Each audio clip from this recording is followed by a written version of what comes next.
Hello, and welcome back to the part 3 of my big collection that's going to be taking me a while to kind of go through because, quite honestly, I want to make sure I get all the stuff that is needed, and I like to go ahead and go in depth with certain things. So, when we last left off, we were looking at some of the ghost stuff, and I think we've now reached the 2-digit mark when it comes to the levels. So, if I'm remembering correctly and looking at my notes, as you can hear, we have to look for a particular dummy. The one particular dummy in the question. And I'm not talking about Slappy. I'm talking about the other one that sounds, the trash dummy. If I can find the trash dummy. Manually, of course. I mean, there's an easy way to do it, but I want to see if I'm... Oh, okay, if you don't know, it's Mr. Woods. Yeah, okay. So now let's talk about Mr. Woods.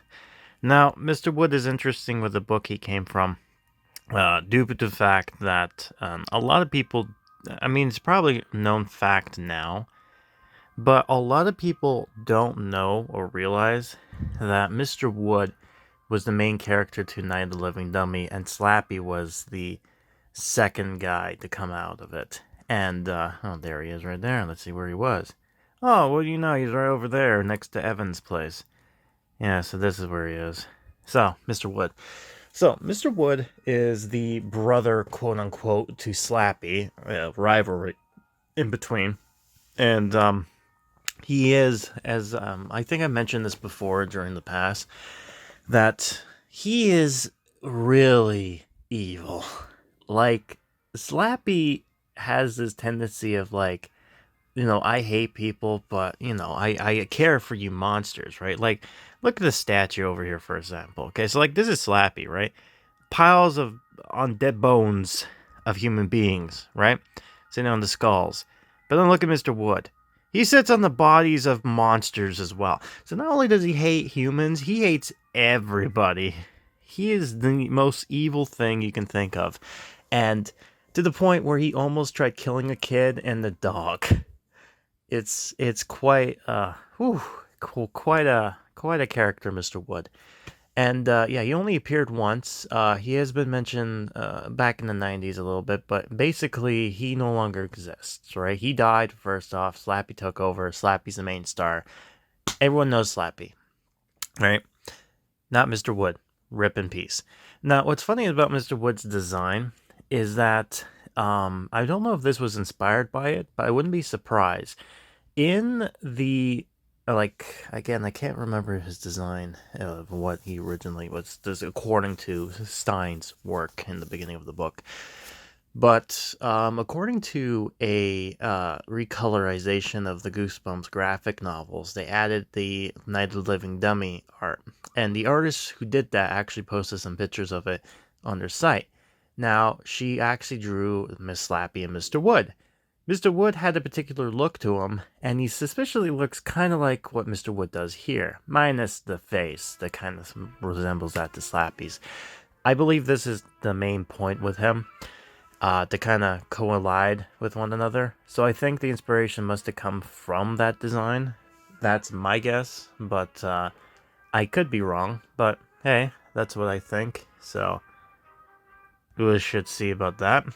Now, Mr. Wood, he does come with a quest, but he doesn't come with a book. Originally, when this update came out, they said it was like Night of the Living Dummy 2 or I'm Evil, Slappy's Evil Twin. But really no book came out officially or named it after that. It was just a talent show. And then there's a quest with Mr. Wood on his own.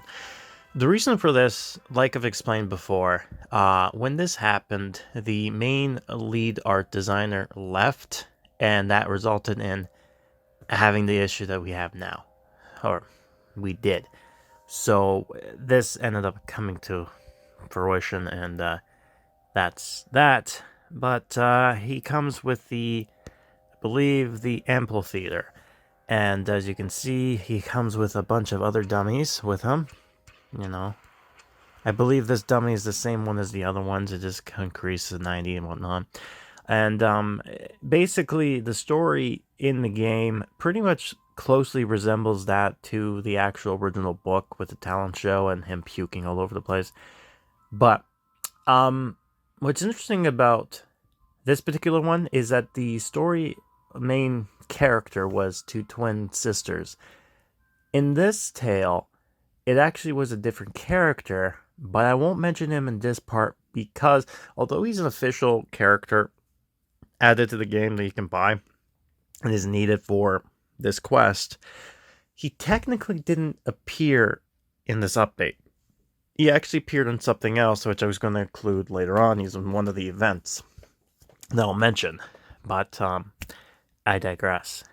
But anyways, let's go ahead and summon these monsters out and get to show you. Oh, there they are. Look at all of them going the same way, and you'll see that they'll all start barfing, like yeah. See, like look at all that Nickelodeon slime. Now it's weird too because in the book, if I remember correctly, the and you can see this has been a few days later, so characters are done, but I don't want to get them click on yet just because I have some stuff to do. So, we got some of the plain dummy. Now, it's weird because the dummies here, the plain ones, are not really anything special. I think they're just using the models of Mr. Wood and just kind of made a blank dummy to make it easier. I guess just as an easy template for a villain of sorts or a minion, which I guess would make sense.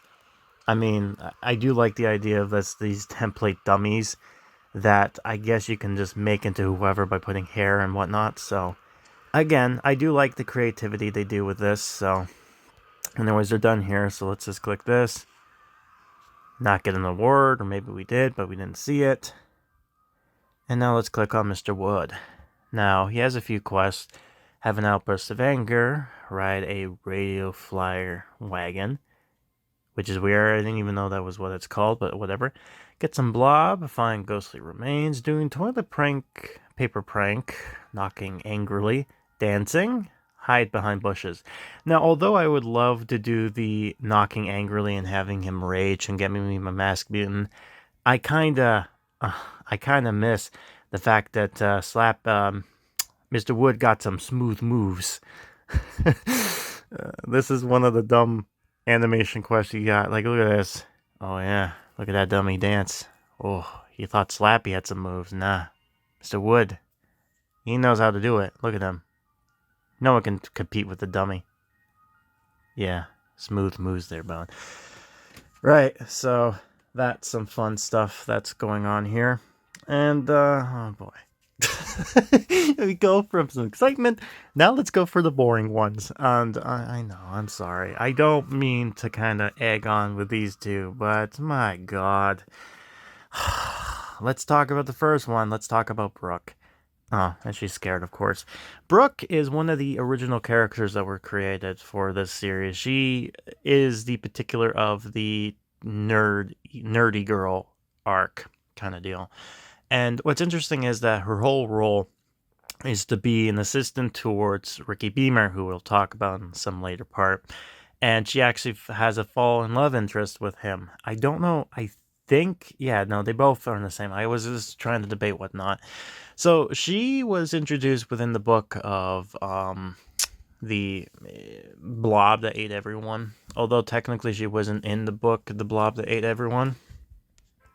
Sorry about that. That's some interruptions. But anyways, as I was saying, and she's might as well do that. Yeah, she came in the book, the blob that ate everyone. She's not in the book per se, but she was introduced in there, and yeah, that was a disappointment if I ever did see one. Brooke, otherwise, she seems like an interesting character, and poor Corley. But yeah. I guess she's just a typical character. She doesn't have anything really too much, shoot birds in the woods, like, with a camera, not a gun, deliver school newspapers, read photos in the dark, or sleep. It's like, look, Brooke, I'm sorry, but I do like you and all. You're just so boring, man. I'm so, oh God. I had to get rid of the noise as well, by the way. There's some stuff going on I had to move, But, yeah, I mean, just deliver newspapers, I guess.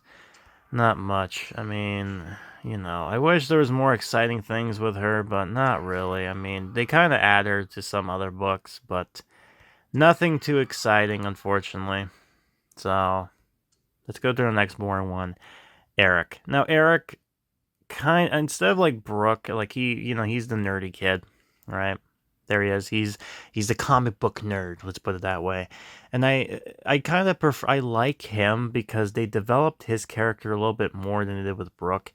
Brooke, they kind of did when it came to Beware the Snowman a bit, but not really. But Eric, on the other hand, he was more of the main focus, which I think if they're going to add more stories, I think they need to have a story that has Brooke as the main headline, I think, just to kind of have her fit a role. I'm not sure what book would fit her properly, but just an idea. Anyways, I digress.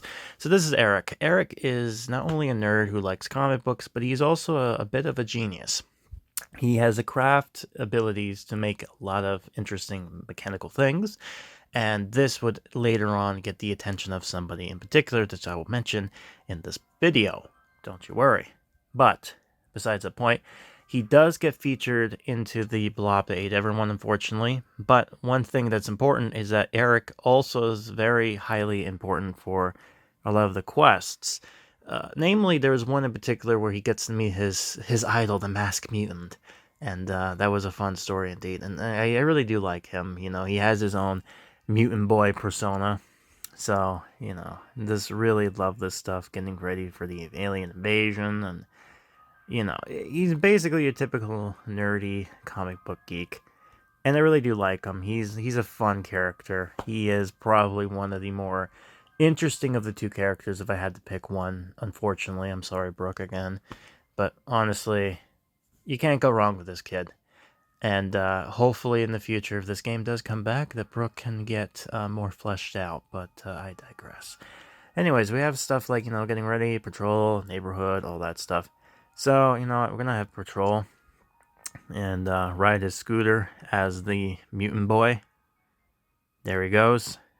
Mutant boy out of the way to the rescue to do whatever he does best. So now that we got that out of the way, might as well talk about a scene because that is something we have yet to talk about. So let's go ahead and talk about one in particular that kind of popped in at some point, and that is this museum that has not shown up yet. Give me a sec. Gotta love how the game loads in. Please, come on, man. Get me in there. Lazy. Alright, there we go. There we go. The History Museum. This is based off of a book, Knight in Screaming Armor. Now, I did a full playthrough of this along with the other 4 scenes that didn't have a book but do related to a book. So, if you're interested, you can take a look into there. But, long story short, the Evil Knight comes from the book Knight in Screaming Armor. And in the original book, there was an evil suit that had a knight. Again, am very vague with the memory, but from what I understand, it basically kind of follows through the whole story, except it's more modernized, where it's actually in the museum rather than being in some England area and have this happen. So, it's what it is. His suit design is actually pretty cool looking. I really do dig it. And I love the fact that at first he kind of rides crazy with his horse, and then he just kind of rides normally. And he has this interesting design. And one of the things I kind of like about him is I think they kind of followed with the book artwork with the horse anyways, with him riding it. But I do like how unique his armor is compared to like any other design you'd see. Like, he looks like a bull, like a monster. So, maybe the knight in question wasn't really human. Maybe he was a monster. Who knows? Knight in Screaming Armor, everybody. But, yeah, this is the Evil Knight. And his trusty steed, whose name I do not know. I don't think his steed has a name, but call him Silver. Because I have no good idea. No good recollection. The book itself, Yeah, I mean, this was one of those things where I thought they would probably go in depth with this story, but it's just like, it's a little thing, it helps, whatever. So, it's nothing too terrible. Anyways, he's done. So, yeah, that was Evil Night. That was a nice scene. All right, there you go, all done. Yeah, so I'm kind of going through with this, but this is one of the scenes you can get. The story with the in the game is, if I recall, Dustin goes with Brooke into a museum for some reason. He's like, this is boring because Brooke is boring. So he goes around looking around and he comes across this suit. And he's like, ooh, Evil Knight, that's more me, right? And he sees a medallion. So he wears a medallion, and for some reason, this has like amazo powers in which he gets controlled by the Evil Knight. Despite the fact that we only see the Evil Knight briefly, he doesn't really make much of an impact. But then Mrs. Dark conveniently was there too, and she's like, "Oh, he's getting hypnotized by something, and let me take his necklace off." So she knows a bit about the Evil Knight's story or power, at least, and she kind of plays off as like, "Oh, you were just kind of headstruck, kid. Don't worry about it." But yeah, this won't be the only time Brooke and Dustin has some misadventures in the museum of sorts. That will come a little bit later on, as we all know, but that is what it is. Now, I mentioned before that there was a character that piqued interest with for Eric, and that is our next main character, Dr. Fredricks. Dr. Fredricks, or Spidey, is the main antagonist, I guess, from the book Say Cheese and Die. And it's interesting that in this story, kind of follows loosely with the original book, but kind of plays it differently. In the original story, the main character, Spidey, was like a homeless man of sorts in this abandoned warehouse who made this invention, and you really didn't get to see him a whole lot. You only got to see him near the very end when they were like, "Oh, this camera's cursed," right? And they get to meet this guy real random. And I love the episode of it because they literally killed this man. And yeah, my God, it's so good. It's so good, but it's bad. And in the story, and this is the sad part, by the way. I want to mention this. He is the only main villain guy who's in the population, so he's not even good enough to be a neighbor. He's just like with all the other rando nobodies that's like sad. I feel sorry for Fredericks because he's probably the most interesting character. So Fredericks in the game, he basically follows suits like he does in his story. However, he has a rivalry with another character who will be mentioned in the future, but we already know who it is. So he had a rivalry with this person, and he seemed like more of an amateur, but he seems like he's good at heart. So although people like, oh, he's creepy and whatnot, um, he's actually a nice guy. And if I remember correctly, I think the reason why the name Spider was there was because he's like a spider. He kind of like looks like a Linky. I guess I don't know, right? It's so odd, but whatever, Spidey. Uh yeah, so Frederick, due to his language, is probably a native to Germany because he speaks it very fluently, which tells me that he must be like he's a German inventor of sorts. He does have a niece, I think. Yeah, yeah, it's a niece. I was gonna say she's not their daughter. Yeah, so he has a niece, and she's in the game too. And with that, she also has, and I'll go more in depth, but another character gets introduced and associate with Dr. Fredericks, kinda, because of, and this is so stupid too, because, I won't, okay, some of this seems a little bit loosey-goosey, I understand, this is the first time me doing this type of stuff, but when we get to the character, I'll try explaining everything as it goes, but all you need to know is that there's more to this guy's story that will be connected later on in these updates when we go into leveling system up.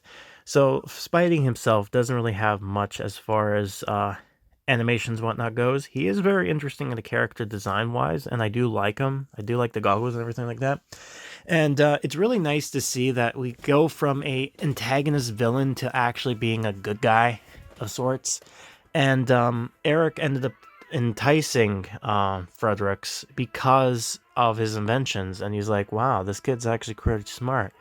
Maybe I can tutor this guy. Maybe I can tutor this kid and help him grow, right? Because he sees potential, right? So that's part of the reason why he got connected with Spidey and all that stuff, and I digress. But yeah, he does a lot of different animations and whatnot, but let's do the one that he's most famous for, testing that damn camera. That damn Spider-Man camera. There he goes. He's going to take pictures of Crosby's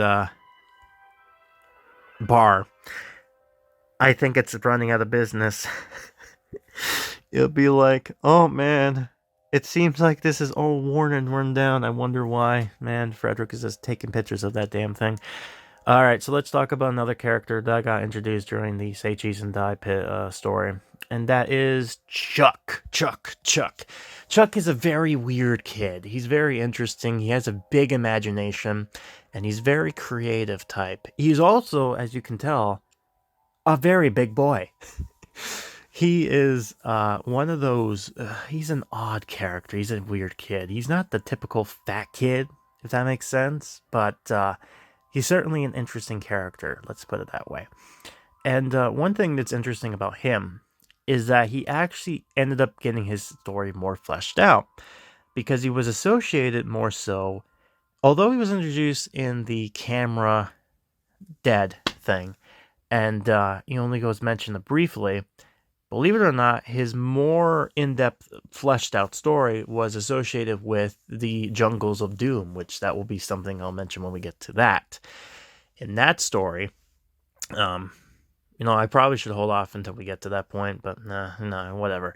Basically, he ends up fleshing himself out and becoming more of a better character and such, and you actually get to learn a little bit more about him, and he's an interesting guy. You don't really get to know much about him, and he doesn't really get too much of a view as far as the other characters go. But he does stand out more so than, say, Brooke, unfortunately. But, yeah, for a kid this big, you would think that he would be more productive, but nah, unfortunately not. So, he has some interesting animations. Walk the Annihilator 4000.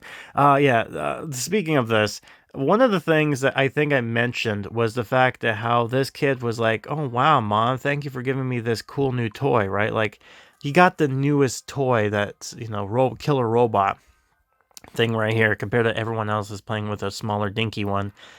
And my theory goes with the fact that his parents are a bit loaded, let's say, and they are like the type of parents that are busy all the day, so they're like, okay, we'll give this kid some toys to leave us alone, kind of deal. And he's kind of, because of it, kind of lonely, but because he's so creative, you kind of, it's kind of sad when you think about it, and I'm kind of thinking that's the thing.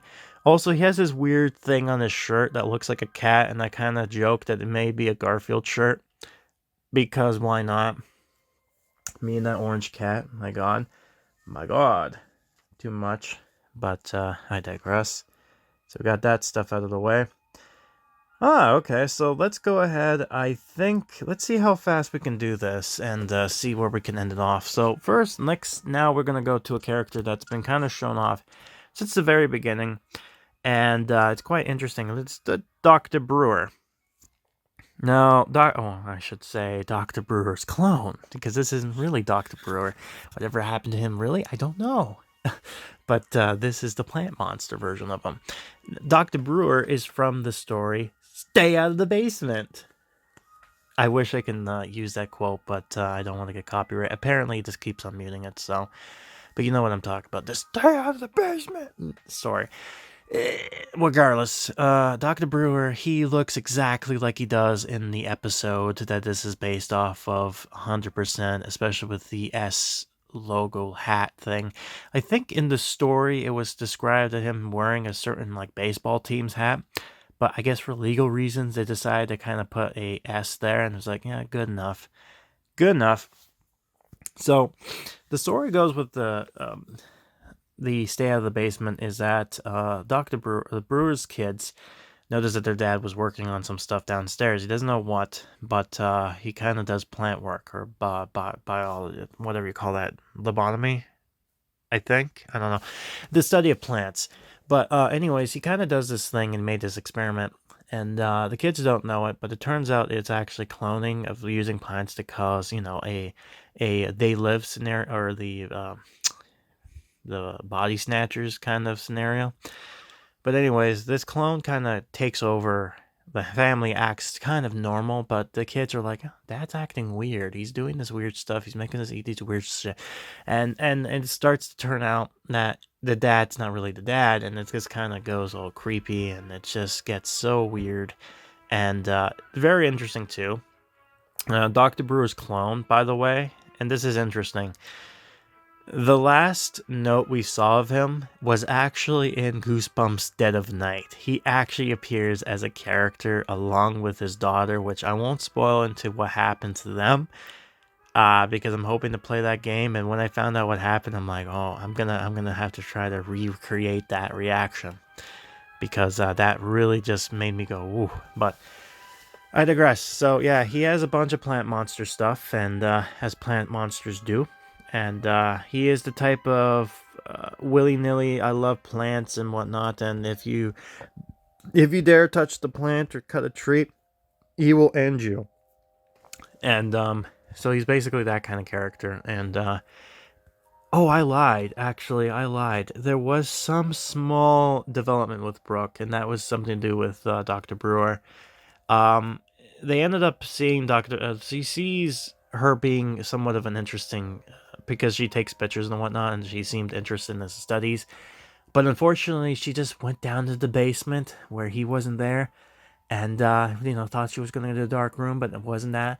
So got pissed off, and she's like, well, crap, I guess, And in the beta story over this, it was actually more interesting with how weird it is, but I do like how they changed it to this one here. But I don't know why I'm looking at Yvonne's place. I'm trying to look. Oh, there he is. There it is. This is what I was trying to look at. I don't know what's wrong with me. But yeah. So this is his greenhouse. And the plants in question here are not actually from the books per se, but I think they're kind of inspired by. You got these little plant monsters, and you get this big one for $2. And normally the bucks aren't really worth it for some of these characters, but this one here I think does. Like, look how this big boy is. This plant monster, and then you get to see these smaller ones that are like little dinky, and then of course you got this guy here. I do like the plants are different colors and different kind of styles, so it's not all the same. But yeah, that's Dr. Brewer's monster body. Now, believe it or not, if I'm gonna give a guess, but I believe the monster form of him right here that's shown, I think is taking from the Tim Jacobus redesign of the book. Because, and this is interesting, because originally, when Goosebumps was still kind of like not really a series, but like books being made, there were two. Originally, most of the books was cover art designed by Jim Jacobus. However, there were two instances that didn't never happen. The second book, which is this one, and then also the Be Careful What You Wish For. That was done by other artists. So that's why it looked so weird and different. But he decided, after, like, when they reprinted it in the 2000s, they ended up kind of covering back and going over and trying to redesign it. And due to that, I'm going to show it right here. Yeah, so this was the end result of here. I believe the inspiration for the monster form might have something to do with this look here. Although, I will say, I do kind of prefer the original creepy hand, which I think what Brian did. I think his name is Brian. I'm trying to think. It's the new guy. I think it's the new guy, Brian. I think that's what Brian did with the newer books now, with a creepy hand, kind of an homage to that. Which I do prefer that one compared to, say, this one where it's like, oops, spoiler alert. I wonder what's going on with Dad. Plant monster. Like, whatever. It's what it is. But yeah, that's Dr. Brewer, everybody. So let's go quickly here. Let's click on him. All right. Let's do walk his favorite pet. By the way, he's like the only kind of guy who's able to kind of get bread on production without having to use the building. So, yeah, he has this weird plant monster because, of course, he does. It's quite interesting how it designed and looked. So, it's something, all right. It's something unique. I will say that. He'll certainly walk that plant as far as he knows. Now, yeah. So we'll have, you know what, we'll do one more of these characters and I'll hold off on the other ones for next time. I was kind of trying to see if I could do the other ones, but I think we're kind of running out of time here. I think I'm like doing these for 30 episodes or 30 minutes. Yeah, so it's like a long time just bawling on, blah, blah, blah. So yeah, now let's talk about the masked mutant or the hidden layer of such that I was talking about before with, you know what, no. Yeah, no, I'm gonna do what I said. Yeah, this is the last one. Sorry, I'm just debating it, but I'm like, nah, you know what? I'm gonna screw it. So that's the Masked Mutants area. It's heavily inspired, mostly the design, everything I think was from the episodes. It's kind of was weird because there wasn't beta version of this that designed looked more like I think the video game, but then they kind of redesigned it to be more like in the TV episode. I think so. That's weird here, and I think some of these things are like toys, but it's kind of cool how they kind of made this whole pop thing kind of out and all that stuff, and the figure here kind of looks interesting too. But yeah, the masked mutant, or I should say, Libby. Yeah, so this is Libby. So Libby is the persona that the masked mutant goes under during this misadventures, let's put it that way, with trying to trick a kid into believing that he is a average normal human girl. But the Masked Mutant is a supervillain from a comic book series that ended up kind of coming to life, and he ended up long story short, he has the ability to shapeshift into any shape or form or person. So he's basically a shapeshifter of sorts, and he uses to his advantage. So this is the persona he goes by, and it's kind of creepy that he decides to feel comfortable in this kind of format, but whatever, I guess no one will suspect a little girl, right? In his mind. I think that's why he was doing that, by the way. Yeah, I kind of talked more about him during his special playthrough, so if you're interested, kind of go through that there, because, I think most of it's stuff, it's interesting, because the design, I don't think is actually based on anything, but the color schemes and everything like that definitely is like a little wink, wink, nudge, nudge to the fact that, oh yeah, she is the mutant, by the way, just so you know. So, she has some stuff here. She has her flute, which I think was a mention in the story originally. It's weird because the story in the game pretty much follows the same thing here, like exactly to the book, except for near the end, because he didn't really die. He just kind of turned into something else entirely. He becomes an ice cream man to kind of trick Eric to say, "Ooh, I'm actually alive, Eric, and I'm going to haunt you. You never know who I'm going to be." That kind of thing. And because of that, the masked mutant kind of becomes this type of thing here. He pretends to be this kind of chick instead. And it's weird because he kind of comes with his own little hideout here. And this was one of those updates that kind of updated the character. Like, the scene was here originally, but then they updated it to kind of add new things. So, one of them being the Molecule Men. Now, the Molecule Men themselves, I think, were mentioned in the book, but their designs could probably be based off of the video game that this is based off. Yeah, I forgot to I think I mentioned this before, but there was an actual video game of, like, there were two video game PC games. There was an FMV game known as HorrorTown. No, not HorrorTown. This is Horrorland, and that was kind of that's its own separate thing. But then there was this game, The Masked Mutant or Attack of the Mutant, and it was a CGI FMV Wolfenstein style 3D kind of game, and it was interesting how they kind of went around this to be like, you're in this cartoon world, hence why everything looks so weird, right? And I'm like, oh, that's kind of clever, and it's interesting, and they had Adam West there and all that stuff, and got to see more of the lore in the books instead of just the Masked Mutant himself. And one of the characters was the Molecule Man in that game. And what was interesting with Molecule Man was it turned out Molecule Man, it wasn't in the books, by the way. The book was never like this. But in the game, not this game, but the other game, Molecule Man turned out to be a double agent. And he actually helped the good guys, but he pretended to be a psychic with the bad guys for some reason. I don't know why. It just okay, whatever. Usually typical thing you see in those books. So, okay. So that happened, and of course the Masked Mutant kind of come and ruin all that. So yeah, the story within this one in this version pretty much stays true to the original book.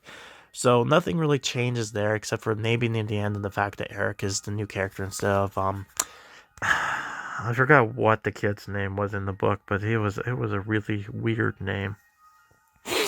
But yeah, I digress. Let's have him summon and yeah. So you see, like the I believe the Molecule Man purple one is probably the original one, where the green ones are just kind of like. So they're kind of doing the molecule pew pew guns. Well, the Masked Mutant, I'm going to try to see this real closely, what he does. Yeah, he does this weird posing thing. Like, he doesn't seem like he scares anybody. He just kind of like orders an attack, and then that's it. Kind of like, let me see this real quick. He's like, yeah, like, what is that? What is he doing there? He's like ordering, and he's like tries to lunge or like what? He's kind of like gesturing, if anything. Like he doesn't seem like he's doing. Yeah, for a superpower. Now I'm thinking about it. I don't think he actually has a superpower. I know they kind of talk about this in the sense of like, ooh, is he powerful than this character if he does this or all this stuff? And I'm just like, yeah, but at the same time, I'm kind of thinking about this, and I'm just like, don't think about it. My brain hurts. He's a comic book character. Who cares? So, yeah, alright, so that's done there. I do like the fact that he does have a disguise as Libby. Now, take of that as you will. I'm thinking the reason why he went for this kind of disguise in the book, I know I joked about it with R.L. Science, like, oh, why did you pick this version of anything? But I think the real reason why he did this in the book, in my opinion, was in his mind, he wanted something that's the opposite to what he is. And what's more opposite and innocent than a little girl who's just minding her own business, a girl who doesn't like comic books and just think they're yucky and no one's going to expect this girl to be the powerful Masked Mutant. No, no, sir. Despite the fact that she wears the same coloring as the boy himself, but that's just coinky dink. Yeah, that's all it is, coincidence. But yeah, he has a lot of interesting animations. I know, because of the design. I know he's like playing as Libby and is like technically a sheep, but yeah. Come on, you make it confusing, man. Why? The mutant has a bunch of interesting tasks. Does the role, read the comic books, play through, sells ice cream, which is interesting because the sell ice cream bit actually has a unique form. But that was about it. And then, read the mutant stuff, hatch master plan. But, honestly, I think show off biceps. Yeah, look at that. Look at that man. Look at them muscles. Yeah, he's certainly showing it off. I don't know why. I mean, the guy can just change whatever he wants, and I guess he just likes this form as himself. I don't know. What can you get? This guy's getting a little bit weird. Anyways, I think I've talked long enough, so I'll see you in part 4 when I continue off with this list and slowly but surely get tons. So yeah, until then, stay classy.